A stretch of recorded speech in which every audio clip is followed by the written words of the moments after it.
जुड़ गई भाई यहाँ के नाम में राम बाबा। हमनी के यहाँ लोग कहे ला ना, पहले के लोग नामो रखत ला, हमार नाम शत्रुघ्न है, लेकिन क्या कर बोलो केसरिया प्रचलित हो गए, वहीं छीट का बराबर हिस्सा बना हो। आज हमके हमारे नाम से हमारे घर के लोग भी ना जान पाएला।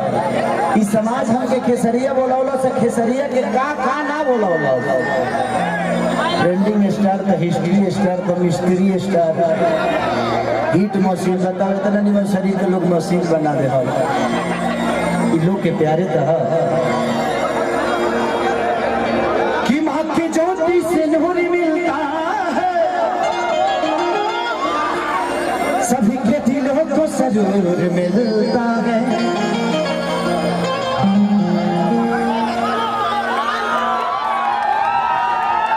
चाचा हमारे शूटिंग होते है छठ के, तो हम चाचा काफी देर ले वेट करनी हमारे बबन भैया रहने यहाँ के साथ बहुत सारा लोग रहे, बड़ा प्यार मिलल। यहाँ से मिलने के बाद हमके लागल कि वो पिता के आशीर्वाद हमके मिल गए, और हम यहाँ के जब गले लगेनी तो बुझाई कि हमार बिछड़ल बाप मिल गए बड़े।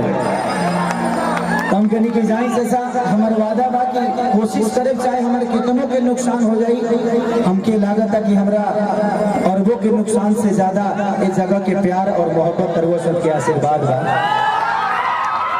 इसे जे पैसा तो इंसान रोजो कमा सकेला, लेकिन मोहब्बत और प्यार और आशीर्वाद रोज ना कमा।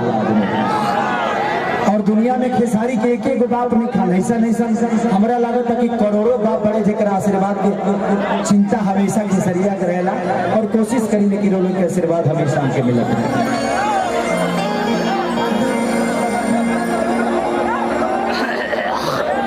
और अभी हम सुनिए कि चाचा मुखिया से भी खड़ा बड़ी, चाचा हमारे चाची खड़ा बड़ी, हमारे माई खड़ा बड़ी, तो हम अपील करता नहीं एक बार खेसरिया के माई के जिता दिया लोग।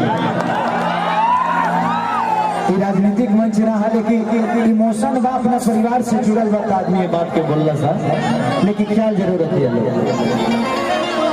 इतना हम माला पहन लेनी, हमारा लागत है कि इतना गाला में माला आना पाए, लेकिन आप लोग समझ लीजिएगा कि खेसरिया आने के माला पैदा रहा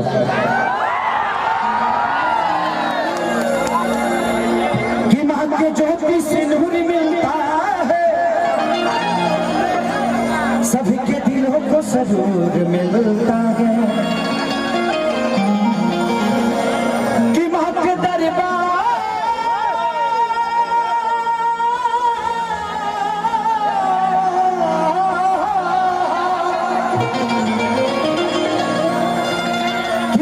दरबार में जो जाए खाली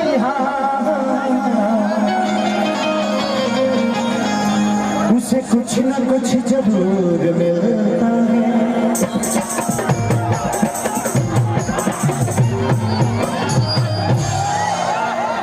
सुनो राजा के राजा तू गड़िया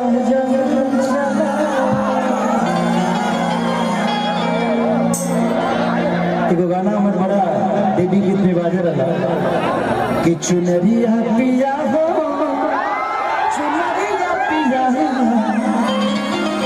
अले ले जाइए कि चुनरिया पिया। यहाँ पे दो राइटर, महान राइटर भी हमारे साथ हैं बनी लोग, मानी हमने के पवन बाबा बहुत सारे भजन लिखे हैं, अखिलेश कश्यप जी जो कि 2 रुपया हो 2 रुपया, ये गोरी तोरी चुनरी बजा लिखो।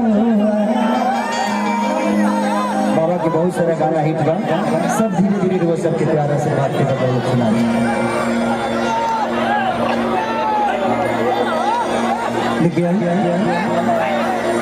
एगो भजन माई के जन हमारे समझ लीजिए कि हमारा खातिर वारती है कि माटी के मूर्ति से अकेली मुस्काई के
आप मोहम्मद जमा खान साहब को बहुत बहुत बधाई और माननीय विधायक ये सारी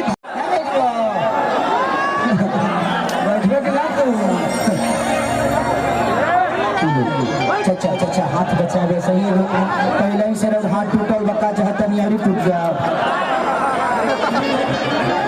भाई हमारी मन से ना हो हम तो एगो गायक हई ई रउआ जेकरा के चिन्हत नहीं ओकरा के उतार दी जेकरा के नहीं चिन्हत ओकरा के रह दी हम केकरा के कोई सभे त हमारे खातिर भगवाने बा अब हम ही थोड़ी को आपके ना है भगवान को कम जल चढ़ावे है पर ज्यादा चढ़ाए हमारे लिए सब मंदिर एक ही है और हमारे लिए उस मंदिर के हर आदमी देवता है और जिंदा है। ये मेरी सौभाग्य है कि मैं पत्थर पे पानी नहीं चढ़ाता, मैं जिंदा भगवानों पे पानी चढ़ाता हूँ। आप लोग यहाँ से बैठ जाएंगे तो मेरे बाउंसर हो चाहे कहीं से भी आ पाएंगे वो अलग बात है। खेसारी अब मंच में बहुत सुरक्षित है, आप लोग बिल्कुल चिंता मत करिए। इतने लोगों के प्यार में मैं जी रहा हूँ, इनको तकलीफ देने के लिए नहीं आया हूँ, इनसे प्यार और आशीर्वाद लेने के लिए आया हूँ। तो थोड़ा फ्री करिए। अरे अभी भैया हमारे भैया ये जी फोटो खींचे ना नहीं है, ये लोग के प्यार में भैया कि यहाँ की खाती यहाँ का बाड़ी अभी पानी खाती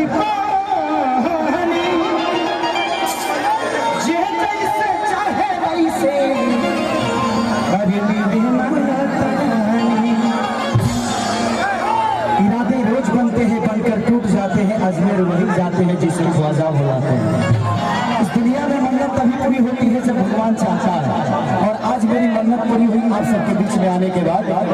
तो हमेशा प्यार और आशीर्वाद ऐसा ही बनाए रखिएगा कि यहाँ की खाती यहाँ पानी खाती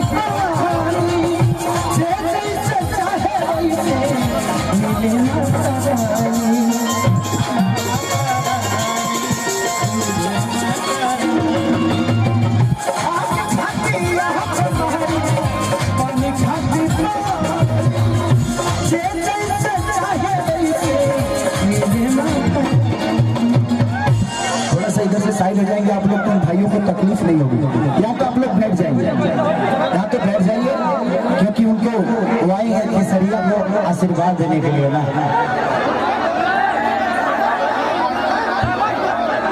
विनोद यादव जी जहाँ कहीं भी हो, क्या चपा